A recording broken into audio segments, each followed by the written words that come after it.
Ipaubaya mo na lang sa bansang halos di makita sa gabi mula sa kalawakan para lalong paguluguluhin ang mga bagay.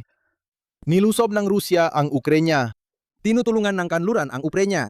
Tinutulungan ng Iran ang Rusya. Inatake ng Ukraine ang Iran. At ngayon marahil inatake ng Hilagang Korea ang Ukraine. At heto na ang mundong nakakagyera. Subukan nating alamin ang punot dulo nito dahil lahat ay hindi malinaw at maling naging pangalawang balita lang ito nitong mga nakaraang linggo.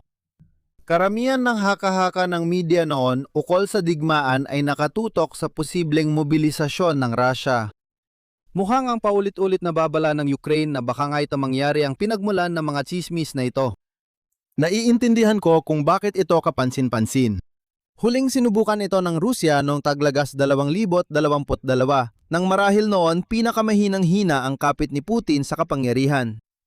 Napag-usapan din natin na malabo ang intelihensya rito at nais ng Ukraine na iparating na may paparating na mobilisasyon gaano man katibay ang intelihensya dahil kahit bantalang nito ay maaari na magdulot ng pampulitikang problema sa Rusya. Sa kabila ng usapan sa mobilisasyon, naisantabi ang ikalawang babala ng Ukraine. Ngunit ito ang may mas matibay na ebidensya para suportahan ang pahayag. At iyan ang dahilan kung bakit ngayon ay pinag-uusapan natin ang tungkol sa paglahok ng Hilagang Korea sa digmaan sa Ukraine. Ngayon, kung iniisip mong parang pamilyar ang lahat ng ito, maiintindihan ko yon. Noong 2024 nang salakayin ng Ukraine ang Kursk, napagtanto ng Kremlin na may pampulitikang problema sila. Ang mga conscript ng Russia, bigyan diin sa salitang conscript, ay inaasahang magtatanggol sa sariling bayan. Gayunpaman, nung mobilisasyon 2 taon nang nakakaraan, ayaw ng karaniwang Ruso sumali sa proyektong pagpapakitang gilas ng Kremlin sa kanluran, kahit na apektado na ang mismong lupa ng federasyon.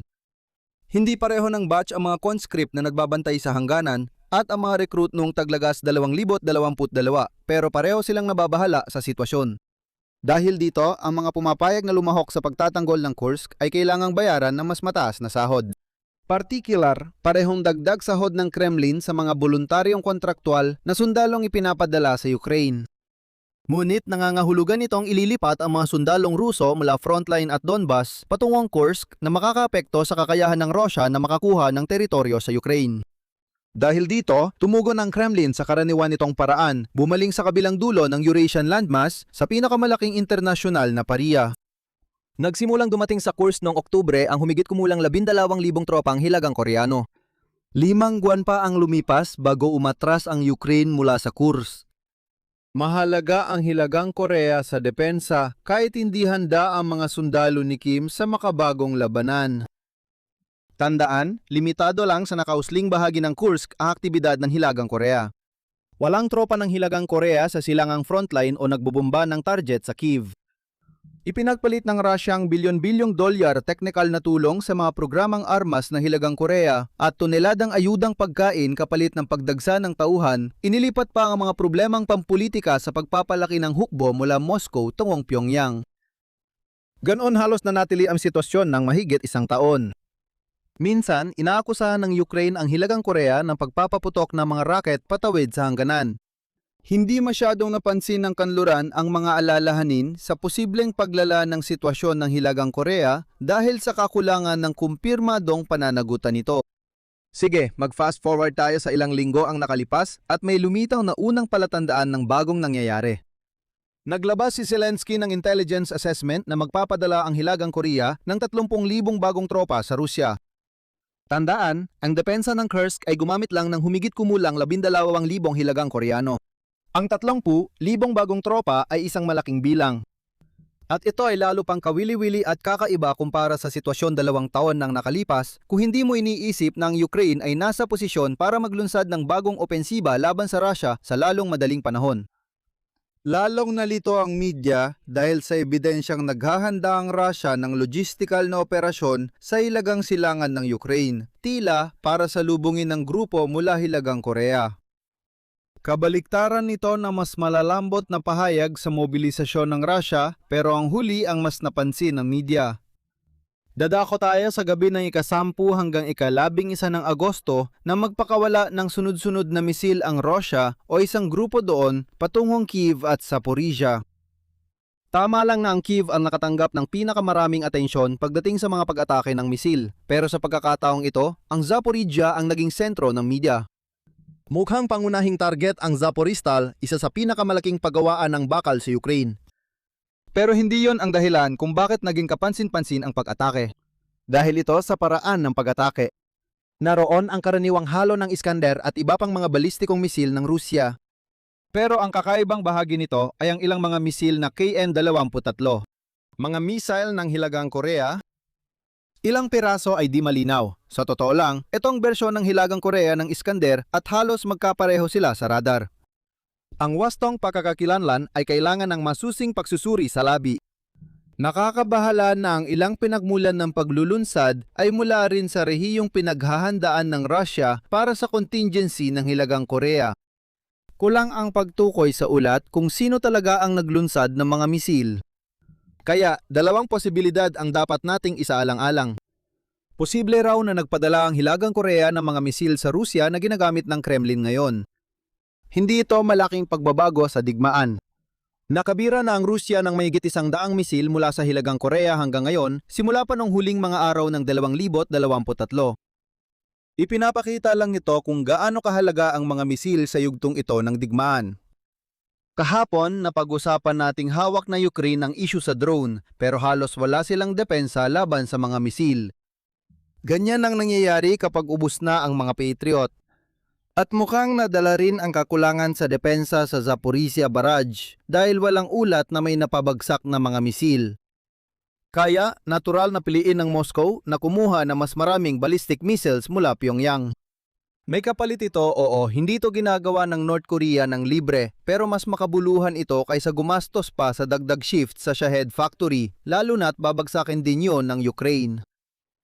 Isa pang kalamangan dito na tiyak hindi nakakaligtaan ng Kremlin ay hindi kayang magpalipad ng Ukraine ng Flamingo sa Asia para sirain ang mga kaugnay na pabrika. Hindi tulad ng maaaring gawin ng Ukraine sa loob ng Russia. Ngayon, kung ang paglilipat lang ng armas ang nangyayari, malinaw pa rin itong ipinapakita ang hindi pagkakapantay-pantay sa digmaan kumpara sa kung paano nilalapitan ng Europa at ng administrasyon ni Biden ang mga bagay-bagay. Lalo na ang konserbatibong pagbibigay pahintulot sa mga sandata ng kanluran na umatake sa loob ng Russia. May kaunting pagkakaiba ang paghahambing dito, parang ikinukumpara ang mansanas at kahel. Matapos ang pag-atake na may tulong ng ikatlong partido, mas maraming geopolitical na opsyon ang Russia kaysa Ukraine. Pero hindi nito binabago ang katotohanang dehado ang Ukraine. Ang mas nakakaintrigang bahagi ng kwento ay kung talagang ang Hilagang Korea ang nagpaputok ng mga misil. Sa pagkakaalam namin, yon ang kauna-unahang pagkakataon. Sa mas malawak na tanaw, ito ang unang beses na lumawak ang digmaan sa Ukraine mula sa dalawang panig lang. At oo, maaari tayo maglaan ng ilang sandali para magbigay ng mga wastong paglilinaw tungkol sa pahayag na yan. Tandaan mo mula kanina na ang Kursk ay nasa loob ng Rusya. Technical, hindi naman pumasok ang Hilagang Korea sa Ukraine, kundi mga misil lang nila.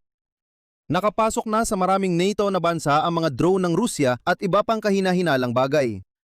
Pagkatapos, nariyan pa ang kakaibang red line sa digmaan sa pangkalahatan kung saan ayos lang na ako ang mag-abot sa iyo ng napakalaking bomba pero ibang usapan na kung ako pa mismo ang pipindot ng buton para pakawalan ito. Sobrang kakaiba ng sitwasyon.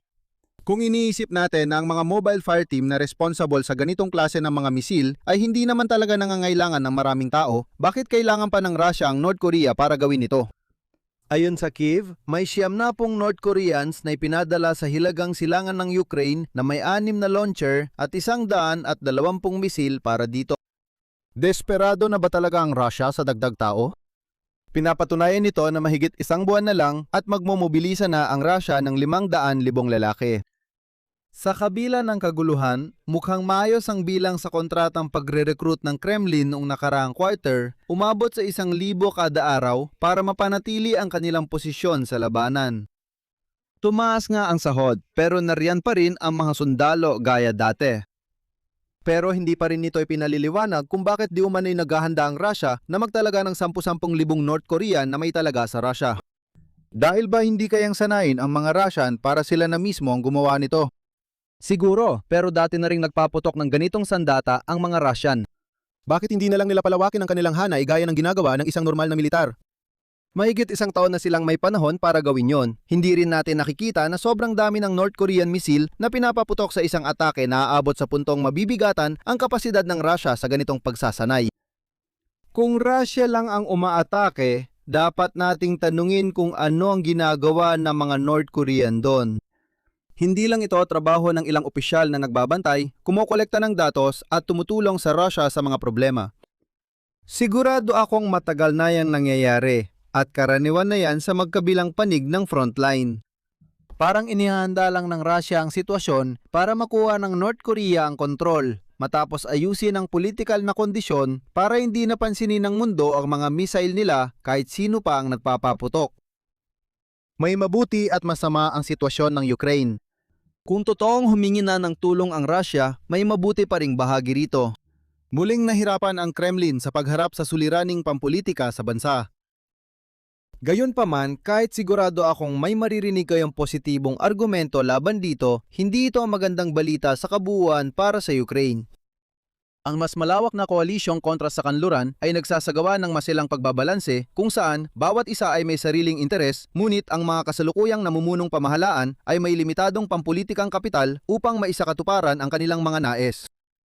Kung saan nagtagumpay ang Rusya sa buong digmaan ay sa paghahanap ng mas murang solusyon sa kanilang mga problemang pampulitika at pagkatapos ay ginagamit ang kanilang yaman upang lubusang suportahan ang mga iyon.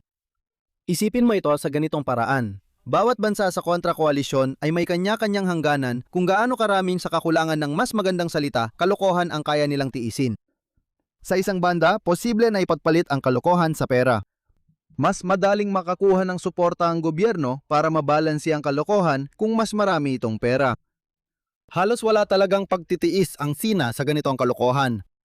Bumili ng produktong Chino at ibenta ang sarili mong produkto sa China na may diskwento pero walang tulong na politikal. Ang Iran ay may sapat na pagtitiis hanggang 6 na buwan nang nakalipas. Ngayon na may espesyal na operasyon ng Estados Unidos sa Hormuz, wala nang kaluwagan sa sistema. Kahit matapos iyon, maaaring mag-ingat pa rin ang bagong kataas-taasang pinuno sa mga protesta sa bansa. Sa halip, sa Hilagang Korea, may kaluwagan pa. Mas maganda pa ito para sa Rusya dahil mas mura ang gastos ng paglilipat ng pasaning pampulitika sa Pyongyang. Sobrang hirap sa Hilagang Korea, kaya malaking tulon kahit kaunting rubles. Kaya, ang sagot sa tanong ay, hindi natin alam ang kasalukuyang kalagayan ng Hilagang Korea sa digmaan. Maaring ang mga taga-Hilagang Korea ay pumipindot na ngayon ng mga boton para paputukan ang Ukraine.